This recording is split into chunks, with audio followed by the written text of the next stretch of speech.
Muchas gracias. Entonces, sí, la idea es tratar de resolver entonces en esta presentación si vamos a anticoagular o no a todos los pacientes con trombosis venosa profunda distal.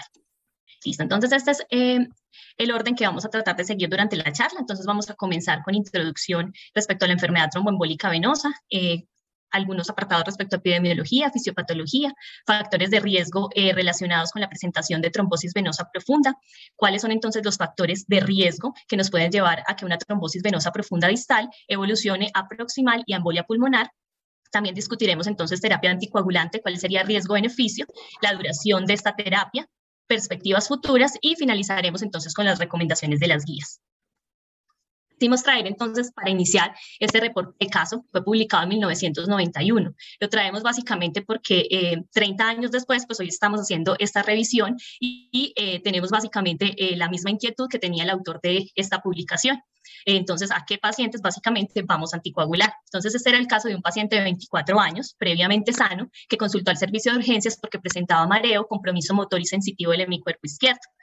Durante la valoración, entonces, documentan una malformación arteriovenosa frontoparietal derecha, pacientes llevado a craniotomía, obliteración y resección de esta malformación, el procedimiento realizado bajo anestesia general y 3 días después, durante el posoperatorio, el paciente presenta dolor en miembro inferior izquierdo, documentándose entonces una trombosis venosa profunda de vena tibial posterior y peronea. Entonces la pregunta es, ¿cuántos de ustedes anticoagularían este paciente? Entonces, el desarrollo del caso, pues ellos deciden realizar simplemente la administración de calor local, elevación de la extremidad, y dado que el paciente pues era joven, sin comorbilidades, entonces no consideran candidato para anticoagulación. Sin embargo, el paciente al día 5 desarrolla entonces clínica de embolia pulmonar y es documentado a través de estudios diagnósticos. Este caso, pues al final de la charla lo vamos a tratar de resolver. Entonces, la enfermedad tromboembólica entonces comprende el espectro de la trombosis venosa profunda y también de la embolia pulmonar. Entonces, la mayoría de los casos que van a presentar embolia pulmonar van a ser consecuencia de una trombosis venosa profunda. Es importante porque es la tercera enfermedad cardiovascular más frecuente y tiene una incidencia alrededor de 100 a 200 casos por 100.000 habitantes. Esto puede ser letal estando en el contexto de una fase aguda, pero también puede evolucionar a una enfermedad crónica y generar discapacidad. Entonces, esto es importante dado que es una enfermedad que puede ser prevenible. De esta manera, pues también evitar estas complicaciones a corto y a largo plazo. Recordarles acá entonces cómo es el sistema venoso de miembros inferiores. Sabemos que hay un componente superficial y uno profundo. El superficial entonces está dado por la safena mayor y las perforantes y lo que nos corresponde más en este caso entonces está dado en cuanto al componente profundo que nos va a generar entonces trombosis venosa profunda proximal o distal, ¿cierto? Entonces la proximal está en relación a la presentación de un trombo en vena poplitea o más arriba. Entonces ahí estaría afectada la poplitea femoral y la ilíaca. Pero cuando hablamos entonces de TBP distal, nos estamos refiriendo a un trombo en la pantorrilla y por ende, pues lo que está por debajo de ella, entonces estaría afectada específicamente la vena tibial posterior y anterior, la peronea, la sólea y los gastronemes. Entonces, también es muy importante recordar que los trombos ubicados en la safena mayor, que están cerca de la unión safenofemoral, estos pacientes deben ser tratados como una TB proximal. En cuanto a la epidemiología, entonces 500.000 muertes anuales se presentan asociados a esta condición en Europa y en Estados Unidos, y es la primera causa de años perdidos ajustado por discapacidad en pacientes hospitalizados. La incidencia en realidad pues es variable porque hay escasos datos por país, pero sabemos que hay un aumento en la probabilidad de fallecer de estos pacientes hasta 8 años después de que se presenta el evento. La mortalidad a 30 días nos va a depender si es una trombosis venosa profunda, donde es más baja, alrededor del 1.8%, o si es una enfermedad por embolia pulmonar, donde se aumenta esta mortalidad hasta un 6.8%. En cuanto a la incidencia de hipertensión pulmonar crónica a 2 años, esta pues, puede oscilar entre 0.6 a 3.2%. En cuanto a la epidemiología específicamente de la TBP distal, entonces vemos que corresponde a 1/3 o a la mitad de todas las trombosis venosas profundas. Esto básicamente va a depender del método diagnóstico que se ha utilizado en los estudios y pues la incidencia también depende mucho del contexto clínico en el que se encuentra el paciente, que el 20% de estas trombosis venosas distales se van a presentar pues en pacientes hospitalizados y un 60% en pacientes ambulatorios. También entonces la literatura describe que del 4 al 15% de los pacientes que son examinados con una sospecha de trombosis venosa profunda y alrededor del 11% de los que tienen sospecha de embolia pulmonar podrían pues corresponder a una trombosis venosa profunda distal. Acá, pues, para recordarles entonces en cuanto a la fisiopatología, la triada de Virchow es el componente de la lesión endotelial, que básicamente se presenta por un daño a nivel del vaso, y esto pues desencadena todo el proceso inflamatorio con la sobreexpresión de factores trombogénicos que van a generar un sustrato procoagulante, la estasis con alteración en el flujo sanguíneo, y por último la hipercoagulabilidad, que pues más frecuentemente se asocia con factores genéticos. Entonces sabemos que cualquier alteración a nivel de estos tres componentes de la triada de Virchow pues va a generar esa predisposición a trombos y por ende a desarrollar enfermedad tromboembólica venosa. En cuanto a los factores de riesgo, estos son pues los generales, los que conocemos tradicionalmente involucrados, aumentando el riesgo de trombosis venosa. Entonces sabemos que hay unos factores que predisponen a un mayor riesgo. Esto es cuando aumentan el riesgo de enfermedad tromboembólica entre un 10 a un 50 o 10 a 50 veces, o moderado cuando lo aumenta entre 2 a 10, o ya cuando es de más débil, que es por debajo entonces de 2. Entonces, los que son fuertemente asociados, entonces son la cirugía mayor, el trauma, el cáncer, el antecedente de enfermedad tromboembólica y pues las inmovilizaciones con férula de yeso. Hay otros factores entonces moderados que son de causas genéticas por deficiencias de anticoagulantes o los de riesgo moderado pero por etiologías adquiridas que normalmente está relacionada por factores en el estilo de vida como obesidad, consumo de tabaquismo, uso de anticonceptivos o terapia de reemplazo hormonal, y otros pues de menor importancia por menor riesgo, ¿cierto? Entonces, lo que queremos responder es si entonces son diferentes los factores de riesgo que van a predisponer a trombosis venosa profunda distal que los tradicionalmente conocidos, o los que se asocian pues con trombosis venosa profunda proximal. Entonces, esto en el 2019 se hizo este estudio que es el conocido como Garfield, que es un estudio observacional multicéntrico y que involucró alrededor de 10.088 pacientes en total, de los cuales 2.145 tenían trombosis venosa profunda distal. Este estudio pues fue importante porque vemos que los pacientes que tenían trombosis venosa profunda distal, entonces con mayor frecuencia tenían el antecedente de una cirugía, de un trauma en miembros inferiores o del uso de anticonceptivos orales. Entonces, como vemos, en estos casos corresponden a factores reversibles. Lo llamativo acá es que casi los pacientes que tenían trombosis venosa profunda distal se les ofreció tratamiento anticoagulante, o sea, solamente existió como un 3% de los pacientes que no recibieron terapia anticoagulante. Entonces, esto realmente es llamativo porque vemos que, primero, como les mostré, los factores normalmente involucrados con TBP distal tienen que ver con factores transitorios, y se supone que la progresión a extensión pues proximal o a embolia pulmonar pues es menos frecuente que con la trombosis venosa proximal. Entonces, en realidad, pues parece ser que no hay adherencia a las recomendaciones pues, de las guías. Igual es todavía pues, para la discusión que vamos a tener más adelante con los estudios. Acá vemos entonces cómo la trombosis venosa distal entonces está más que todo asociada con estos factores provocados transitorios, y cómo esto parece tener una relación con menor presentación de eventos o desenlaces adversos como mortalidad por todas las causas o como episodios de enfermedad tromboembólica recurrente o sangrado mayor. Y esto pues es diferente significativamente frente a lo que vemos en la trombosis venosa profunda proximal. Entonces, dado lo que les digo, que la TBP distal, de acuerdo a los estudios, se asoció con mayor frecuencia a factores provocados transitorios, mientras que la TBP proximal y la embolia pulmonar resultó más de factores provocados persistentes, entonces sale la duda, entonces, si esta TBP al relacionarse más con estos factores reversibles y unos aparentes desenlaces adversos que se presentan en menor frecuencia, si entonces esto podría influenciar la decisión del clínico para definir o no la anticoagulación en los pacientes.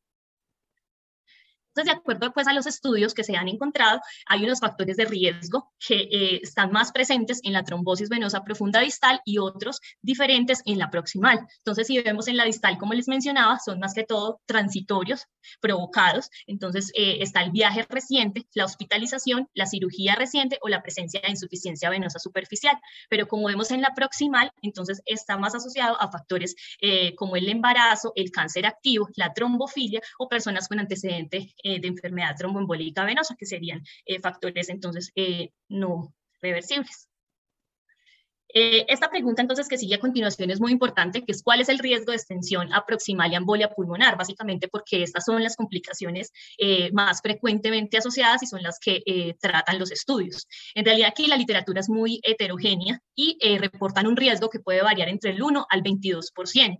Y esta variabilidad pues está mudada por el tipo de población que ha sido incluida en los estudios. Esto, por ejemplo, en los pacientes que están incluidos y tienen cáncer, pues obviamente esto puede dar un sesgo porque puede tener una mayor incidencia y riesgo de progresión a extensión proximal.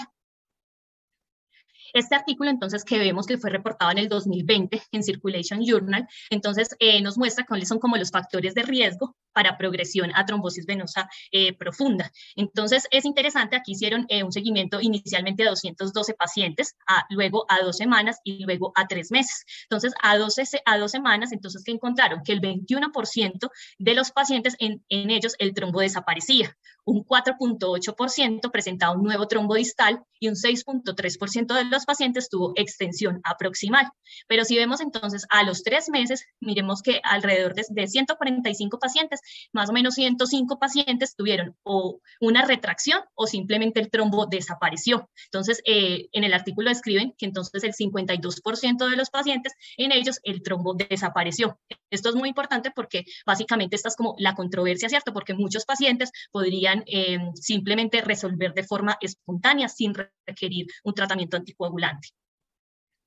En este mismo estudio, entonces, encontraron básicamente estos 3 factores de riesgo relacionados con una progresión a trombosis venosa profunda proximal o simplemente a un nuevo episodio de una trombosis distal. Entonces, encontraron que era el cáncer activo al momento del diagnóstico o el reposo, ¿no? Un dímero D elevado mayor a 8 microgramos por mililitro. Estos 3 factores, pues, se encontró con diferencia estadísticamente significativa.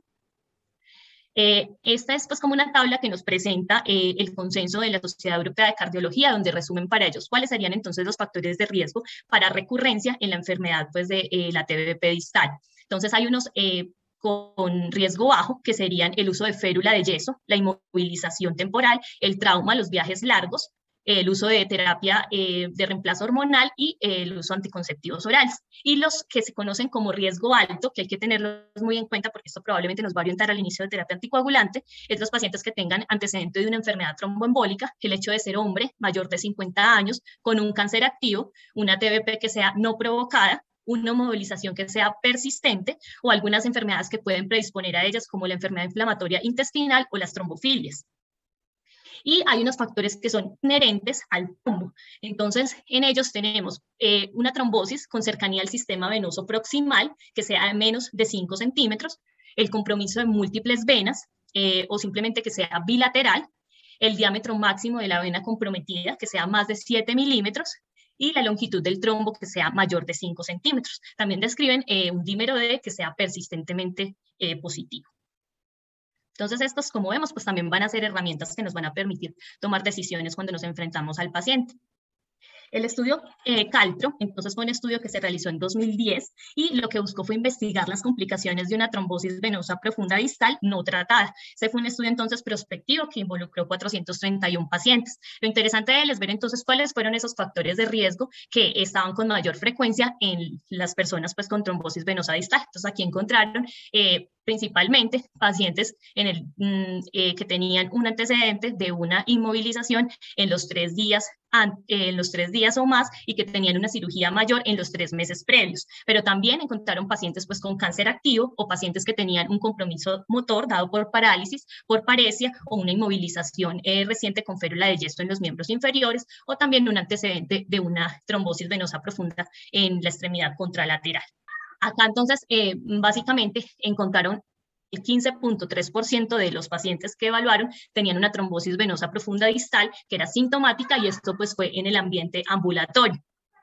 ¿Qué fue lo importante también de esto? Que se encontró que en el 3.1% de los casos entonces hubo una progresión a extensión proximal.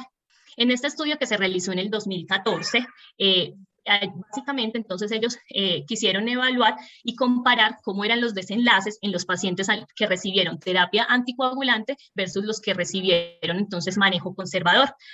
Acá fue importante ver cómo se presentaron pues mayor eventos o resultados pues combinados en relación a los pacientes que recibieron un tratamiento conservador. Entonces vemos un 11.4% para desenlace compuesto, y esto estuvo dado por una presentación de propagación poplitea sintomática en el 8.6% y a embolia pulmonar sintomática en el 2.9%. Esto pues en realidad no tuvo significancia estadística.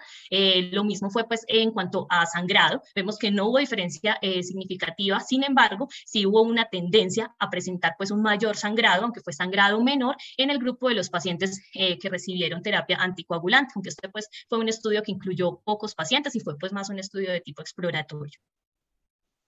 Acá en el 2016 vemos esta gráfica que nos proponen en este estudio, donde es importante porque vemos la incidencia acumulada en relación a trombosis venosa profunda y a embolia pulmonar en los pacientes pues, que tenían un diagnóstico de TBP distal. Entonces, si vemos, es importante porque la mayor presentación o la mayor incidencia de estas complicaciones está en relación con las 2 primeras semanas del evento tromboembólico. Entonces, esto nos explica por qué, como lo vamos a ver más adelante, en las guías el seguimiento ecográfico se propone en las primeras 2 semanas. Sin embargo, miren que hasta 90 días, que es lo que se realiza en este estudio, pues sigue existiendo una alta incidencia para la presentación de estas complicaciones.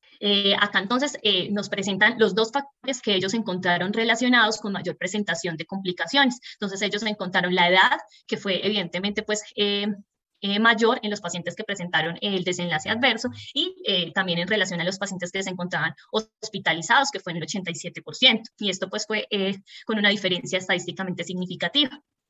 Entonces, ¿qué concluyeron con este estudio?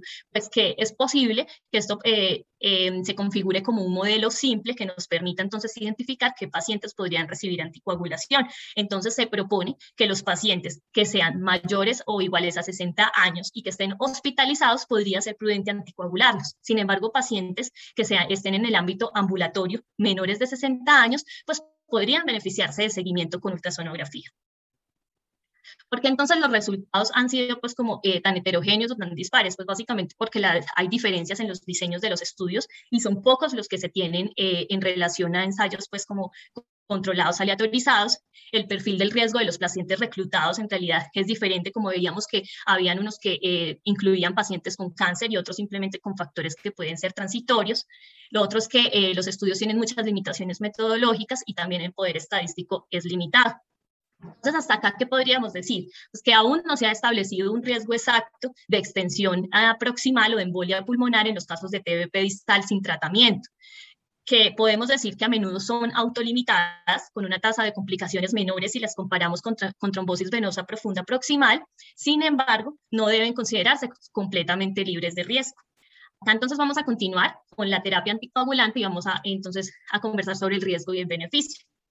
Entonces, este es un estudio que se hizo en el 2021, básicamente fue retrospectivo, se incluyeron alrededor de 151 pacientes que estaban pues en terapia anticoagulante y otro grupo pues que no recibió terapia. Lo que intentaban ver era pues el riesgo de desarrollar embolia pulmonar versus los eventos pues hemorrágicos. Entonces, acá, ¿qué encontraron?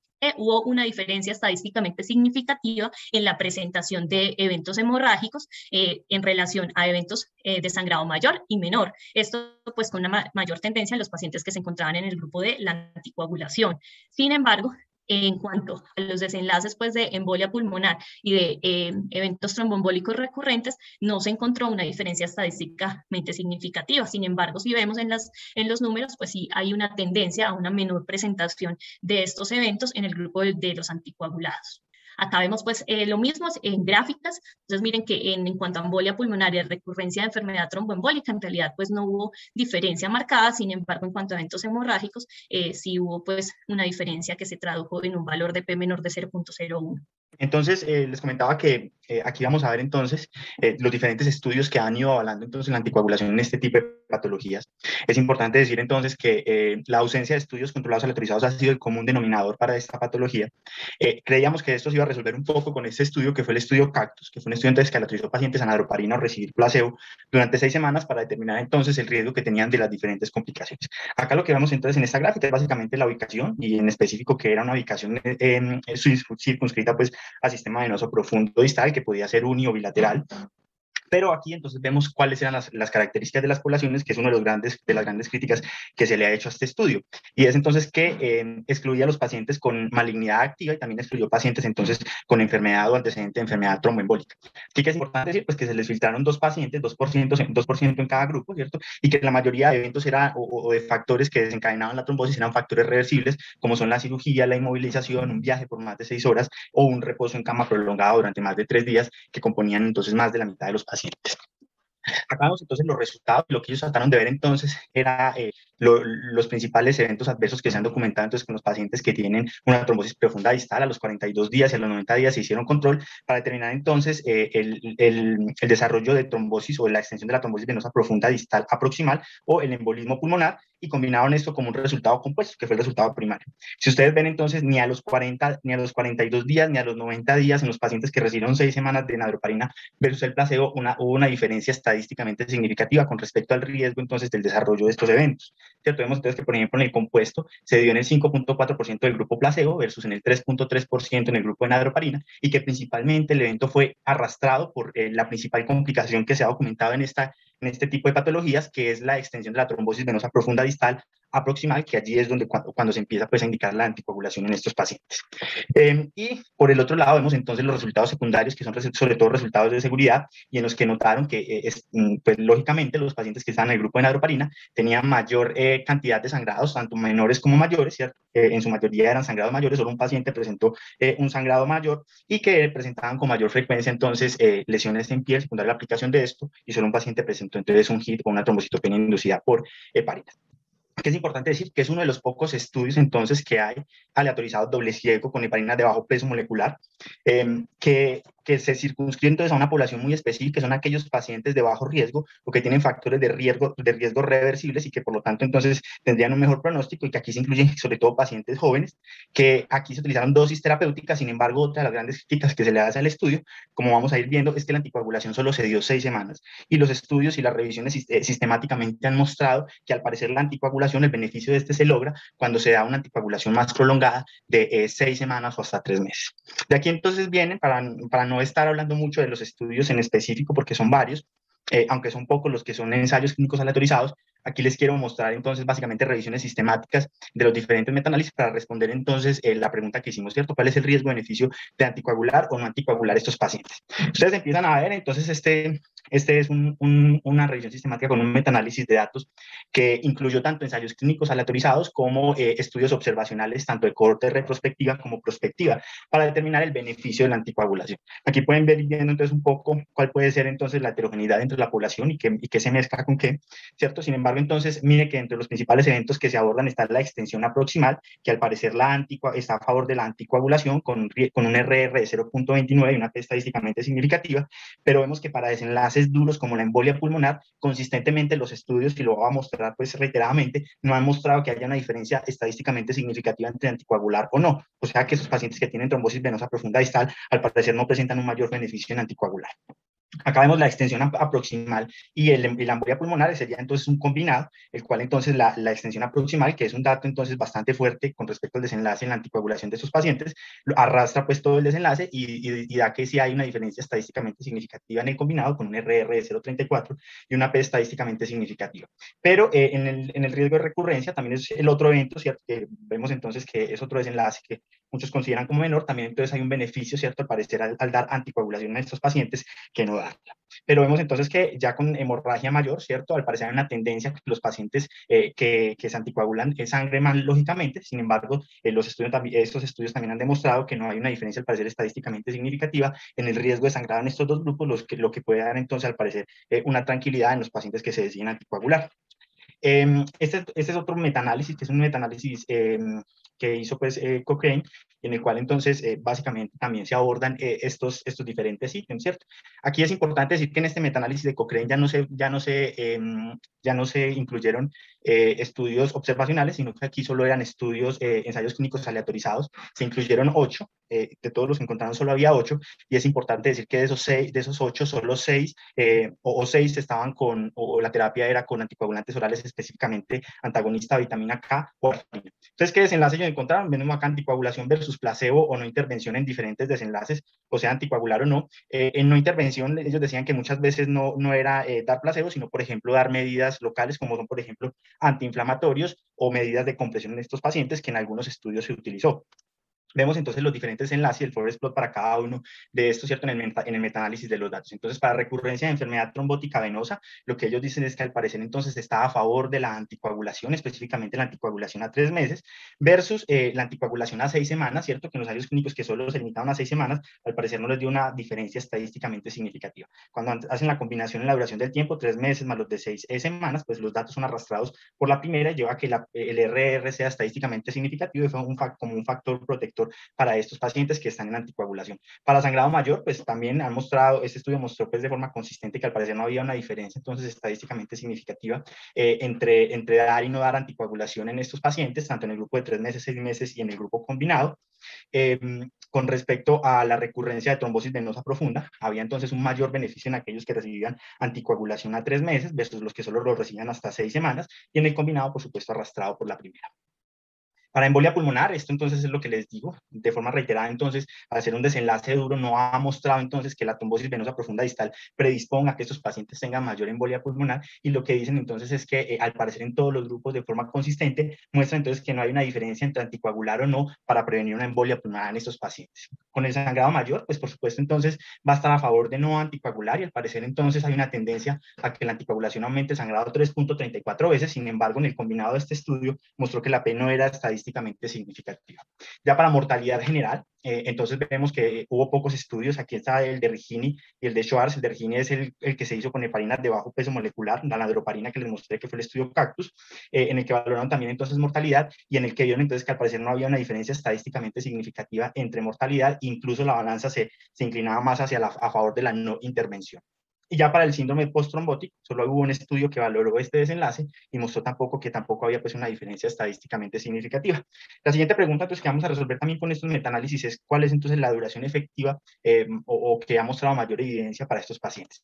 Aquí entonces vemos nuevamente, este es el metaanálisis que le dije que incluye tanto estudios aleatorizados controlados como estudios observacionales. Para extensión proximal, entonces vemos que está a favor de la anticoagulación de más de 8 semanas, que es la que se limita a 6 semanas o menos. Para la trombosis venosa profunda distal recurrente, vemos entonces también que hay una tendencia a favor entonces de anticoagular más de 8 semanas, pero acá también les dio una P que no era estadísticamente significativa. Con respecto entonces a la embolia pulmonar, vemos que tampoco hay diferencias entre anticoagular más de 8 semanas o 6 semanas, y para la hemorragia mayor, por supuesto, entonces, o de forma pues paradójica, mostró que estaba a favor de anticoagular más de 8 semanas que 6 semanas, al parecer por menor presentación de sangrado. Ya con el combinado de trombosis venosa profunda y enfermedad pulmonar, enfermedad pues tromboembólica pulmonar, vemos entonces que está a favor, ¿cierto?, de anticoagular más de 8 semanas, pero con una P que al parecer no es estadísticamente significativa. Entonces aquí volvemos nuevamente a la revisión de Cochrane, que son solo estudios aleatorizados, y aquí quiero hacer énfasis en esto, y es entonces que el estudio de Cochrane básicamente da los resultados es con la anticoagulación, con antagonistas de la vitamina K, y hace la comparación entre el tratamiento a 3 meses versus 6 meses. ¿Por qué? Porque los ensayos clínicos aleatorizados con otros anticoagulantes, como por ejemplo las heparinas, son escasos, y por ejemplo el que les mostré, el Cactus, que no tuvo un beneficio al parecer evidente para anticoagular a estos pacientes, y por lo tanto entonces aquí solo se limitan a dar los resultados en específico con la warfarina, que es con la que tienen mayores estudios, incluso con estudios que vienen desde 1991 hasta estudios hasta el 2014 con antagonistas de la vitamina K. ¿Qué encontraron? Que la anticoagulación estaban más a favor de la anticoagulación más de 3 meses versus 6 semanas para evitar la recurrencia de enfermedad trombótica venosa, que el sangrado mayor al parecer estaba más a favor de los que recibían, los pacientes que recibían 6 semanas, o sea, los que recibían menor anticoagulación. Eso sí, un poco más esperado, que la recurrencia de trombosis venosa profunda pues era menor en aquellos pacientes entonces que recibían más de 3 meses de anticoagulación, que la embolia pulmonar tampoco una diferencia estadísticamente significativa entre los que se anticoagulaban 6 o 3 meses con antagonistas de la vitamina K. El sangrado mayor estuvo entonces una tendencia a favor de los pacientes que solo recibían 6 semanas, también como puede ser lógico, pero tampoco con una diferencia que fuera estadísticamente significativa.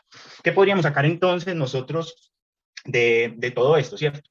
Entonces, al parecer, entonces hay una disminución del riesgo de extensión aproximal y recurrencia de trombosis venosa profunda distal. Estos son los mayores desenlaces o los mayores efectos pues, benéficos que ha mostrado la anticoagulación en los pacientes con este tipo de trombosis. Es básicamente la recurrencia y la extensión aproximal. Los desenlaces duros, que son mortalidad y embolismo pulmonar, al parecer consistentemente no difieren entre los pacientes que se anticoagulan y los que no. Al parecer no hay diferencias estadísticamente significativas para embolia pulmonar, que es lo que los venía comentando.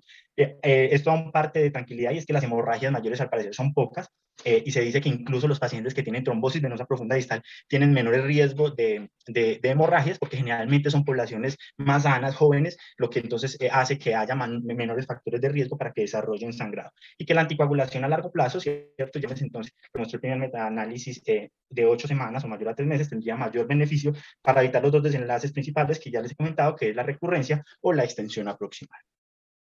Ahora, ¿cuál entonces es el anticoagulante con mejor evidencia? Aquí entonces viene nuevamente entonces la controversia. Si ustedes se van entonces a los estudios pivotales, ¿cierto? Por ejemplo, el estudio CLOT que se publicó en el año 2003, ¿cierto? En pacientes con cáncer, en los que se daba alteparina, que se comprobó pues que era más efectivo para reducir el riesgo de recurrencia y pues evitaba más sangrado, pues en esos pacientes aquí vemos que la población de que se escogió fueron específicamente entonces pacientes con trombosis venosa profunda proximal y pacientes con embolia pulmonar, o sea, aquí se excluían la trombosis venosa profunda distal, el CACH, ¿cierto? Que este incluyó pacientes tanto con embolia pulmonar como trombosis venosa profunda proximal, también entonces excluyó pues estos pacientes y por lo tanto los resultados de estos estudios no se extrapolan a esta población de ninguna forma. Acá vemos los otros estudios, el MIND-LIGHT que básicamente mostró o que se estudió para pacientes con trombosis venosa profunda proximal, CANTANOX que también se hizo en embolia pulmonar o para pacientes con embolia pulmonar y trombosis venosa profunda, no se especificaba si era proximal o distal, y el 11-ENOX que también entonces era para enfermedad trombótica venosa, pero no se estipulaba entonces si había pacientes con enfermedad trombótica venosa profunda distal.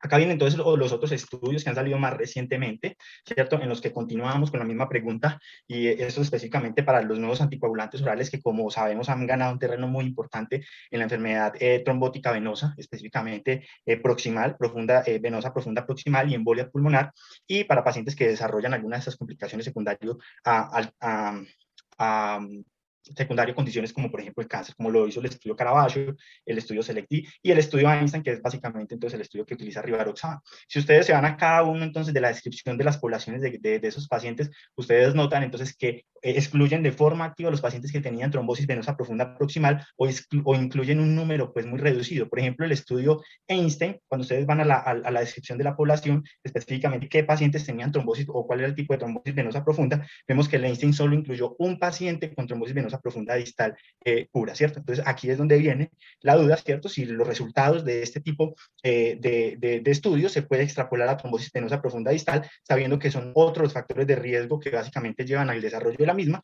y que son otros factores de riesgo que pueden llevar entonces a las complicaciones y que por supuesto, como lo hemos visto, son bajas en muchos de ellos. ¿Qué nos dicen entonces las guías? Las guías, entonces, si ustedes se van a leer cada uno de los consensos, son conservadoras y llevan entonces a recomendar más la anticoagulación. Sin embargo, pienso que se vuelven muy laxas a la hora de recomendar qué tipo de anticoagulación. Entonces, acá vemos que para pacientes entonces que tienen un primer episodio entonces de una trombosis venosa profunda no provocada, yo recomiendo entonces la anticoagulación a 3 meses, y esto es algo importante. Las guías son consistentes y los estudios también son consistentes. La anticoagulación no debería ser más de 3 meses, porque generalmente esos pacientes son causas reversibles que llevan entonces a que el riesgo de recurrencia sea bastante bajo, y dar una anticoagulación como lo mostró Sandra en el primer estudio extendido sería una mala práctica clínica. Acá vemos las guías europeas, ¿cierto? En las guías europeas, entonces, lo que dicen es que en pacientes con alto riesgo, ¿cierto? Se pueden tratar entonces con dosis plenas pues, de anticoagulante por al menos 3 meses. Sin embargo, entonces empiezan otras recomendaciones que tienen una evidencia bastante débil, ¿cierto? Y es aquellos pacientes entonces que tienen un bajo riesgo. Ellos dan 2 opciones. Dicen, usted tendría 2 opciones, y es tratarlo entonces con bajas dosis, incluso con dosis profilácticas de heparina de bajo costo molecular 4 a 6 semanas, que aquí viene también la controversia, y es que los estudios han sido consistentes en mostrar que al parecer al parecer el beneficio se da cuando se da la anticoagulación hasta los 3 meses, y que la otra opción, ¿cierto?, que es muy recomendada, es básicamente la ultrasonografía de control para determinar entonces si el coágulo se ha extendido y si ya compromete el sistema venoso profundo proximal, y de esta forma entonces ahí decidir anticoagular o no. O en aquellos pacientes que pueden ser la mayoría, como ya mostramos por la evolución natural del trombo, se evitaría entonces la anticoagulación y el riesgo queda esta, que es entonces el riesgo de sangrado. Y miren entonces los laxos que vienen siendo con con los nuevos anticoagulantes orales. Dice, en la ausencia de ensayos clínicos, recientes estudios de 2 registros prospectivos sugieren que la eficacia y seguridad de los NOVAX en pacientes con trombosis venosa profunda distal. Y aquí sucede lo que ha sucedido entonces básicamente con otros estudios de carácter observacional. Por ejemplo, con apixaban en enfermedad renal terminal, ¿cierto? Que estudios observacionales han demostrado que al parecer es benéfico y mejor que otros anticoagulantes. Sin embargo, cuando han entrado a hacer, cuando se comprueban entonces mediante ensayos clínicos, esto tiende, o este beneficio tiende a desaparecer, incluso el riesgo aumenta en estos pacientes, lo que hace un poco peligrosa esta recomendación, porque como ya les mostré, los estudios o los ensayos clínicos aleatorizados se han dado sobre todo con warfarina. Ahora, entonces, este es el algoritmo que propone, ¿cierto? Y sigamos entonces a que pacientes se le diagnostican una trombosis venosa profunda distal. Ellos dicen, divídalo en 2 grupos, alto riesgo y bajo riesgo. Alto riesgo, ¿quiénes serían? Básicamente aquellos que tienen alguna causa que no es reversible, ¿cierto? Como una trombofilia, pacientes con cáncer, entre otras, y lo que dicen entonces es que estos pacientes de entrada se benefician de anticoagular durante 3 meses.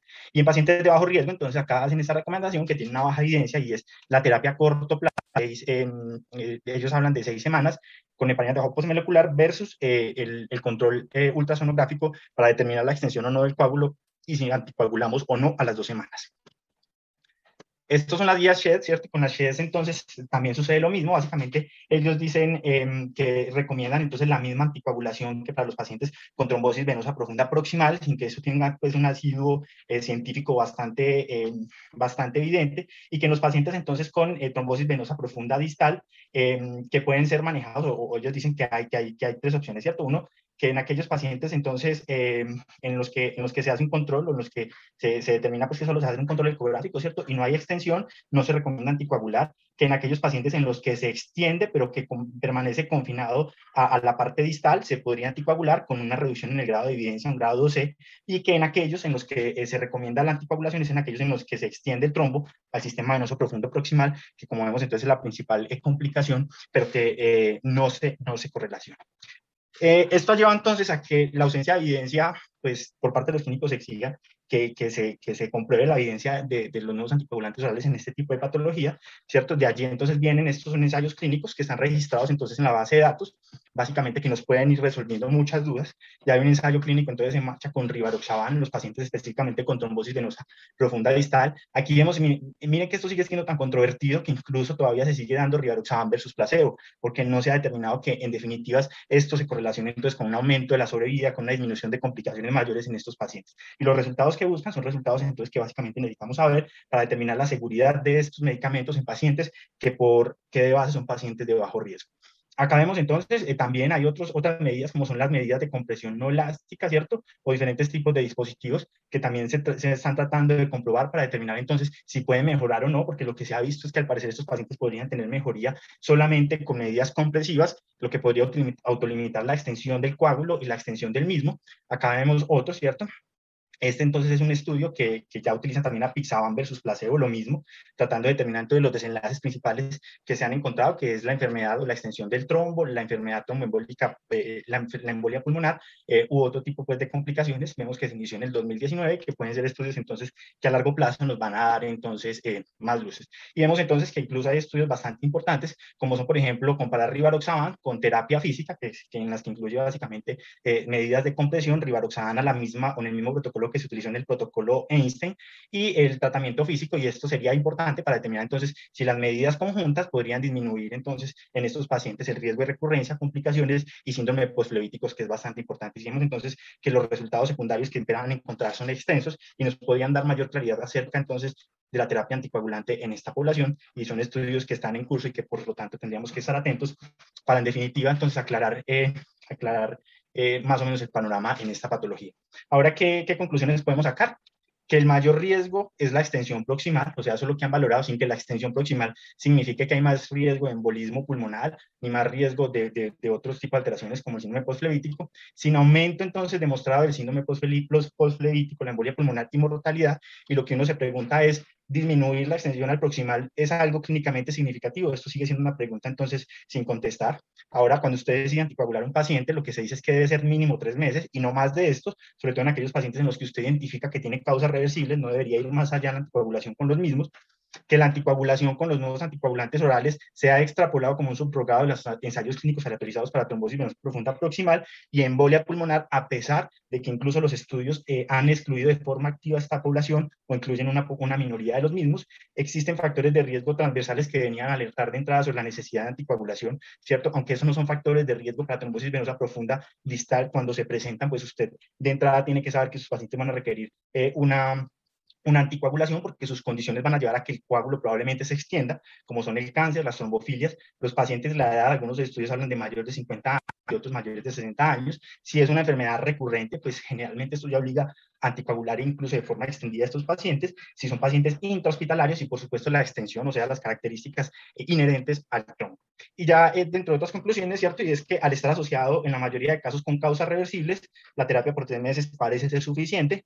En pacientes de bajo riesgo de extensión, el seguimiento ecográfico sería la estrategia. Aquí, pues, en nuestro medio se hace difícil, ¿cierto?, que un paciente lo mandemos para la casa para que se le haga a las 2 semanas un control ecográfico cuando sabemos que se los pueden perder o que la EPS no autoriza este tipo de exámenes tan rápido y que puede llevar incluso entonces a que aumente el riesgo si no anticoagulamos de forma temprana en estos pacientes. Ante la falta de evidencia concluyente en poblaciones especiales, ¿cierto?, se debería valorar el riesgo-beneficio, pues aquí es donde se convierte el arte básicamente de lo que hacemos, y es entonces valorar aquellos pacientes que, por ejemplo, tienen un muy alto riesgo de sangrado para determinar entonces si hacer unas terapias conservadoras en ellos sería más benéfico y disminuir el riesgo. Y acá entonces ya para resolver el caso, pues hay muchos factores confusores, en principio que es un paciente bastante joven, de 24 años, previamente sano, o sea, sin ningún tipo de patología, en el que usted dice esto, lo más probable es que el trombo pueda resolver. Sin embargo, si ustedes empiezan a ver los factores de riesgo, ¿cierto? Hay factores de riesgo que en este paciente se convierten en permanentes, como son la inmovilidad prolongada, porque tenía un compromiso motor y sensitivo en el hemicuerpo izquierdo, que fue específicamente donde desarrolló el trombo. Adicional a eso, entonces, el contexto de hospitalización, como ya vimos, entonces, genera un mayor riesgo de que estos pacientes hagan extensión y complicaciones. Y, por último, el compromiso extenso, ¿cierto? Tenía entonces un compromiso de la vena tibial posterior y peronea, que probablemente llevó a que, a que este paciente tuviera factores que en conjunto hicieron que el trombo migrara hacia el sistema proximal y el paciente desarrollara el embolismo pulmonar, y allí es donde viene entonces la necesidad de valorar riesgo-beneficio y en situaciones como esta preferir anticoagular, así sea entonces por 3 meses solamente.